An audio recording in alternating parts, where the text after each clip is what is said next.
అందరికీ నమస్కారం అండి. Welcome to our channel. దయచేసి అందరూ లైక్, షేర్ అండ్ సబ్స్క్రైబ్ చేయండి. వీడియోలోకి వెళ్ళే ముందు నాకు చిరంజీవి గారి డైలాగ్ ఒకటి గుర్తుకొస్తుంది. ఏంటంటే, ఎంగీస్ మ్యారేజ్ సుబ్బీస్ డెత్ యానివర్సరీ. ఎంగి పెళ్ళి సుబ్బి సావుకు వచ్చిందంట. అట్లానే విజయ్ గారు ఎలక్షన్ గెలవడమే కానీ జనసైనికులు సావుకు వస్తుందన్నమాట. పాపం ఎందుకు మరి ఆవేశపడుతున్నారో అర్థం కావట్లేదు. అంటే వీలు కాదులేండి, మన ఎల్లో మీడియా పాపం బాగా పిసికినట్టుంది, బాగా హట్ అవుతున్నారు. వాళ్ళలో వాళ్ళు గొడవ పడలేరు కదా, అందుకని ఎదుటి వాళ్ళ మీద పడుతున్నారు. వీడియోలోకి వెళ్ళే ముందు ఇంకోటి కూడా చెప్పాలి. మేము ఎక్కడా కూడా విజయ్ గారి గెలుపు జగన్ గారి గెలుపు అని కానీ, జగన్ గారు గెలిపించారని కానీ, జగన్ గారి క్రెడిట్ అని కానీ ఎక్కడా చెప్పట్లేదు, చెప్పము, చెప్పబోము. It's Vijay's win. అది తను ఇంకా సీఎం కాలేదు. So hopefully he will be A CM for Tamil Nadu. So ఈరోజు ఒక జన సైనికుడి కష్టాలు చూద్దాం అన్నమాట. అంటే అతన్ని క్రిటిసైజ్ చేయం మనం, ఎందుకంటే ఆయన ఒక పార్టీ, ఒక కార్యకర్త అనుకోవచ్చు, కార్యకర్త. సో ఆయన జనసేనకు ఆయన సపోర్ట్ చేయడంలో తప్పలేదు. బట్ నాకు కొన్ని పాయింట్స్ బాగా నచ్చినాయి అనమాట. ఆ పాయింట్స్ ఏంటో చూద్దాం ఇప్పుడు.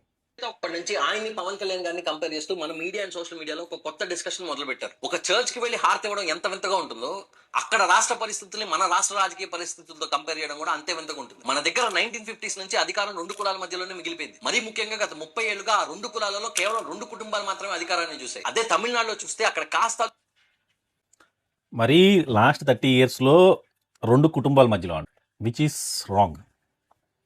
చంద్రబాబు నాయుడు గారు, రాజశేఖర రెడ్డి గారు, నెక్స్ట్ రోసయ్య గారు, నల్లారి కిరణ్ కుమార్ రెడ్డి గారు, నారా చంద్రబాబు నాయుడు గారు, వైఎస్ జగన్ గారు. దిస్ ఈస్ ద ప్రాసెస్ అనమాట. So he is wrong. అంటే ఇది కాదు మన పాయింట్. చూడండి, ఇదొకటి.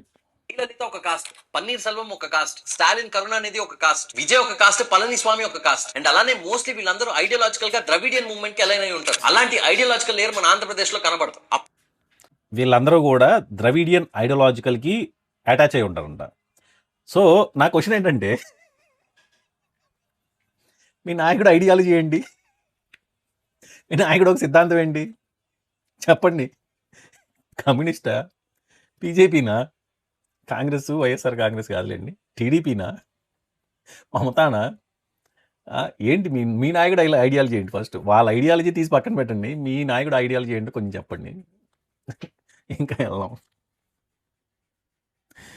ఇప్పుడే ఫామ్ అయిన మన రాష్ట్రం చాలా కాంప్లెక్స్ సిచ్యువేషన్ ఉన్నప్పుడు జనసేన పార్టీ స్టార్ట్ చేశారు. ఈ కుల వ్యవస్థ మొత్తాన్ని కూడా హిందూ మతానికి ఆపాదించి, మతం మార్చుకున్నాక కూడా వాళ్ళ ఫ్యూడల్ కాస్ట్ స్టేటస్ ని మెయింటైన్ చేయడానికి కాస్ట్ ట్యాగ్ ని పెట్టుకుని తిరిగే కొంతమంది రెడ్లు ఒక పక్కన ఉంటే, పవన్ ఈ స్టేట్మెంట్ నాకు అర్థం కాల. కొంతమంది రెడ్లు ఒక పక్కన ఉంటే అంటారేంటి? అంటే ఇప్పుడు నాయుడులో, చౌదరీస్లో క్రిస్టియానిటీ తీసుకున్న వాళ్ళు ఇంకా అదే నాయుడుస్, చౌదరీస్లో కంటిన్యూ అవ్వట్లేదా?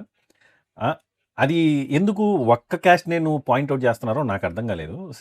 ఒకటి, జనసేన సపోర్ట్ ఆయన మనం క్రిటిసైజ్ చేయట్లా, జస్ట్ ఆయన అడుగుతున్న పాయింట్లు మనం చెప్తున్నాం. ఇదొకటి. సపోర్ట్ అక్కర్లేదని మాట్లాడారు. కాస్ట్ ని అండర్ ఎస్టిమేట్ చేశారని నేను అనుకోను, కానీ ఆ థాట్ ప్రాసెస్ నుంచి జనాల్ని బయటకు తీసుకురావాలనే ప్రయత్నం అయితే చేశారు. ఇంకా ఎఫర్ట్ విషయానికి వస్తే I'm not undermining Vijay's victory, but Vijay కంటే పవన్ కళ్యాణ్ గారు 2019 ముందు 1000 రెట్లు ఎక్కువ కష్టపడ్డారు. 3 సంవత్సరాలు చల్లోరే టూర్ అని, ప్రజా పోరాట యాత్ర అని ఆల్మోస్ట్ ఆల్ ప్రతి ఊరు తిరిగారు. 3 సంవత్సరాలు చాలా యాత్రలు, చాలా టూర్లు చేశారు. ఏ రోజన్నా చంద్రబాబు నాయుడు గారిని క్వశ్చన్ చేశారా? ప్రతిపక్ష నాయకుడు ఏం చేస్తున్నాడు, నాకే ప్రతిపక్ష హోదా ఉండుంటే ఈరోజు చాలా చేసేవాడిని, నన్ను ప్రతిపక్ష నాయకుడిగా చేయండి అనేసి అని జగన్ గారిని క్వశ్చన్ చేశారు. కానీ ఏ రోజన్నా చంద్రబాబు నాయుడు గారిని జగన్ని క్వశ్చన్ చేసినట్టు క్వశ్చన్ చేశారా మీ పవన్ కళ్యాణ్? ఊరు తిరిగారు. ప్రతి ప్రొఫెషన్, ప్రతి కమ్యూనిటీ, ప్రతి ఆర్గనైజేషన్ తో ఇంటరాక్ట్ అయ్యి వాళ్ళని అర్థం చేసుకోవడానికి ప్రయత్నించారు. అండ్ ఈ ఒక్క సంవత్సరంలో తమిళనాడు మీడియా విజయ్కి ఇచ్చిన విజిబిలిటీ ఆ 3 సంవత్సరాలు మన ఆంధ్రప్రదేశ్ మీడియా పవన్ కళ్యాణ్ గారికి ఇవ్వలేదు. అది ఎందుకో మీకు నాకు అందరికీ తెలుసు. ఇక్కడ ఈ ఒక్క సంవత్సరం విజయ్ గారికి ఇచ్చిన మీడియా అటెన్షన్ పవన్ కళ్యాణ్ గారికి ఇవ్వలేదంట. ఇప్పుడు ఒకటి, సాక్షి అనేది జగన్ గారి ఛానల్, సో జగన్ గారు ఇవ్వలేదు, అది వేరే విషయం. చాలా ఛానల్స్, న్యూట్రల్ ఛానల్స్ ఉన్నాయి కదా, సో కాల్డ్ ఎల్లో ఛానల్స్, నీ ఛానల్సే కదా, వాళ్ళు ఎందుకు ఇవ్వలేదు అటెన్షను? ఇది పవన్ కళ్యాణ్ గారికి తెలియదా? తెలియకుండానే జరిగిందా? తెలుసు. అయినా సరే ఇది జరిగినా కూడా ఆయన పట్టించుకోరు అనమాట. మీలాంటి వాళ్ళు వచ్చి మాకు చెప్తుంటారు, మేము వింటుంటాం, ఎందుకంటే మాకు తప్పదు కదా. అదొకటి. తమిళనాడులో విజయ్ని ఎవరు టార్గెట్ చేయలేదు. అధికారం కేవలం 2 కులాల మధ్యలో ఉండిపోయిందనే పాయింట్ ని పెడల్ చేస్తే పొలిటికల్ అడ్వాంటేజ్ ఉన్నా అది కులాల మధ్యలో డివిజివ్నెస్ పెంచుతుంది. కాబట్టి అలా కాకుండా 2 కుటుంబాలు మాత్రమే మనల్ని పాలిస్తున్నాయనే పాయింట్ ని ఒక క్లాస్ వార్ కింద చూసి కమ్యూనిస్ట్ పార్టీతో బీఎస్పీతో పొత్తు పెట్టుకుని సోషల్ ఎక్స్పెరిమెంట్ చేశారు. అది ఫెయిల్ అయింది. అండ్ పవన్ కళ్యాణ్ గారు కుల రాజకీయాలు చేయలేదా? ఆంధ్రా భావం ఎలానూ లేదు, కనీసం కుల భావన తెచ్చుకొనైనా సరే నాకు ఓటేయండి అని అడిగిన ఒకే ఒక్క వ్యక్తి ఆంధ్ర రాజకీయాల్లో నాకు తెలిసి ఆంధ్ర రాజకీయాల్లో ఉన్న ఏకైక రాజకీయ నాయకుడు పవన్ కళ్యాణ్ గారు. ఆయన కులభావం తేలేదా? ఏం చేస్తాం, ఏనండి అంటే మీరు చెప్పడంలో తప్పలేదులే. ఫైనాన్షియల్ గా పవన్ కళ్యాణ్ గారి డిక్లేర్డ్ అసెట్స్ 2019లో 56 కోట్లు, 2024లో 164 కోట్లు. అదే విజయ్ గారి ఫైనాన్షియల్ అసెట్స్ చూస్తే 600 కోట్ల పైన ఉంది. ఇవాళ విజయ్ గారు గెలవడానికి గల ముఖ్య కారణం సోషల్ మీడియా. టీవీకి ఐటీ హెడ్ క్వార్టర్స్ అని నేను ఒక వీడియో చూసా. ఎంతమంది టీం ఉన్నారు అక్కడ. అదే జనసేనకు వస్తే సోషల్ మీడియాలో బలమైన సపోర్ట్ ఉన్నప్పటికీ అది అన్ఆర్గనైజ్డ్ ఉంటుంది. అండ్ పార్టీకి ఇంటర్నల్ గా నాకు తెలిసి ఇప్పటికీ 15 to 20 సో విజయ్ గారికి 600 కోట్లు ఉన్నాయి కాబట్టి సీఎం అయ్యా అన్నారు. ఆప్ అనే పార్టీ ఒకటి ఉంది తెలుసా, కేజ్రీవాల్ గారు. ఆయనకి ఎన్ని కోట్లు ఉన్నాయని ఆయన 2 స్టేట్లలో ఆయన పార్టీకి సీఎంగా చేశారు. ఆయనకి ఎన్ని కోట్లు ఉన్నాయి? డబ్బులతో అన్నీ జరిగిపోవు. సో డబ్బులు ఉండొచ్చులే కానీ అన్నీ జరిగిపోవు.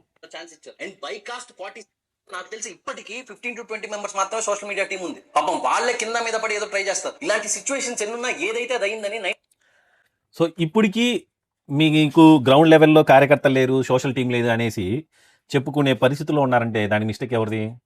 మళ్ళీ పవన్ కళ్యాణ్ గారిది. 15 ఏళ్ళు అయింది. సో ఇప్పటికీ తన టీం తను బిల్డ్ చేసుకోలేదంటే ఎవరి తప్పు? ఎవరిని క్వశ్చన్ చేస్తారు మీరు? మేమేదో అంటున్నాం అనేసి మా మీద పడతారు ఎందుకు? మేము చెప్తున్నాం కదా, విజయ్ గారి గెలుపు జగన్ గారి గెలుపు కాదు. ఏదో ఎవరో అభిమాని ఇచ్చారు ఫోటో, విజయ్ గారు పట్టుకున్నారు, అంతే, దట్స్ ఇట్. అంత మాత్రాన జగన్ గారు గెలిపించారు మేము ఎక్కడ అనబోం కూడా. మీ ఎల్లో మీడియానే మిమ్మల్ని అట్లా చేసింది. సో మీరు తెలుసుకోవాలి. మమ్మల్ని ఎందుకు మధ్యలో నలుపుతారు? ఇదొకటి. అండ్ ఆ తర్వాత వైసీపీ అధికారంలోకి వచ్చిన వెంటనే టీడీపీ పీక పట్టుకుంది. చంద్రబాబు నాయుడు గారు అరెస్ట్ అయ్యేంత వరకు కూడా వాళ్ళకి పొలిటికల్ మూమెంటం రాలేదు. అండ్ ఇవాళ వైఎస్ జగన్ ఓడిపోయిన తర్వాత బయటకు వచ్చి మాట్లాడుతుంటే ఒక మీమ్ మెటీరియల్ అయిపోతున్నారు. కానీ ఇప్పుడు జగన్ గారు మీ మెటీరియల్ అంటున్నారు. ఏంది ఈ రోజు ఒక్కసారి అనమనండి, మా విగన్ అని ఒకసారి అనమనండి. లేదంటే కల్తీ నెయ్యి అన్నారు కదా, ఏదో ఒకసారి మళ్ళీ ఒకసారి కల్తీ నెయ్యి అనండి. మీకు నిజంగా ఈరోజు జగన్ గారిది మీ మెటీరియల్ అయితే మా విగన్ అని మళ్ళీ అనండి. మీకు ఆ గట్స్ ఉంటే మళ్ళీ అనండి. కల్తీ నెయ్యి అన్నారు కదా, మళ్ళీ అనండి. సిచ్యువేషన్ లేదు. పొలిటికల్ ఇన్స్టెబిలిటీ ఎక్కువైపోయింది. మోర్ ఓవర్ ఇన్ని పార్టీస్ అన్ని కలిసి వెళ్ళినా సరే జగన్ గారు ఓట్ షేర్ 11% మాత్రమే తగ్గింది. ఒకవేళ రిస్క్ తీసుకుని ఉంటే ఆ 11% ఓట్ షేర్ జనసేనకు వచ్చేదేమో, కానీ అప్పుడు పీఆర్పీ సిచ్యువేషన్ అయ్యేది. ఒకటి ఒప్పుకున్నారు, అన్ని పార్టీలు కలిసి వచ్చినా కూడా జగన్ గారికి 11% ఓట్ షేర్ మాత్రమే తగ్గించారు అని. That's correct. అన్ని పార్టీలు కలిసి వచ్చారు. సిచ్యువేషన్ అయ్యేది. మళ్ళీ వైసీపీ అధికారంలోకి వచ్చి తగులుకున్నారు. సినిమా ఆపినా, హౌస్ అరెస్ట్ చేసినా, ఆయన పనులను ఆయన చేసుకునేకపోయినా ఏం చేసినా కూడా తిప్పికొట్టారు. జనరల్ గా ఇలాంటి సర్కమ్స్టాన్సెస్ ఉన్నప్పుడు విజయ్ గారు తీసుకున్నట్టు పవన్ కళ్యాణ్ గారు కూడా రిస్క్ తీసుకుని ఒంటరిగా వెళ్ళి ఉండొచ్చు. కానీ మన స్టేట్ లో ఆ సిచ్యువేషన్ లేదు. పొలిటికల్ తీసుకోరు కదా పవన్ కళ్యాణ్ గారు రిస్క్ తీసుకోరు. ఆయనకి ఎంతసేపుడికి చంద్రబాబు నాయుడు గారు హాయిగా ఉండాలి, మనం కమ్మగా ఉండాలి, కింద లేకపోయినా పర్లేదు, అది మనకు అక్కర్లేదు. జనాలు అనుకుంటున్నారు, నేను చెప్తున్నాను అంతే. ఇప్పుడు నెక్స్ట్ టైం అయినా మనకు అవకాశం వచ్చేది కదా అంటారు చాలా మంది. నిజమే, నేను కాదనట్లేదు. కానీ కేవలం మన స్వార్థం కోసం రాష్ట్రాన్ని నేలనాకించలేం కదా. పార్టీలో ఇన్వాల్వ్ అయిన వాళ్ళ బాధ నేను అర్థం చేసుకోగలను. స్టేక్స్ ఎక్కువ ఉంటాయి. మన స్వార్థం కోసం రాష్ట్రాన్ని నేలనాకించలేమా? స్పెషల్ స్టేటస్ ఎవడు నాకు ఇచ్చాడు? మేమా? మీరా? స్పెషల్ ప్యాకేజ్ అన్నారు, అదే అడిగిపోయింది, అది బీకిందిగా. ఏది ఈరోజు స్పెషల్ స్టేటస్ అనమండి. మరి మన సెంట్రల్ లెవెల్లో గట్టిగా ఉన్నాం కదా, నిలబడ్డాం కదా. మన లేకపోతే ఈరోజు సెంట్రల్ గవర్నమెంట్ లేదు, వాస్తవం చెప్పాలంటే. అనండి స్పెషల్ స్టేటస్ అని అనరు. ఎందుకు చెప్పు? 3,50,000 కోట్లు అప్పయింది. దీనికి లెక్కపత్రం లేదు. ఎవరు చెప్తారు లెక్కపత్రం? జగన్ గారు 5 years టర్మ్లో 2 years కోవిడ్ ఉన్నా సరే 3,30,000 సంథింగ్ అయింది. ఇప్పటికి 3 లక్షల, నిన్న కూడా ఏమో 4,000 కోట్లు అప్పు తీసుకున్నారు. దీనికి అకౌంటబిలిటీ ఎవరు? సో దీనికి అకౌంటబిలిటీ ఎవరో కూడా చెప్పండి మరి మీరు. See you on our next video. దయచేసి అందరూ లైక్ చేయండి, షేర్ చేయండి, సబ్స్క్రైబ్ చేయండి.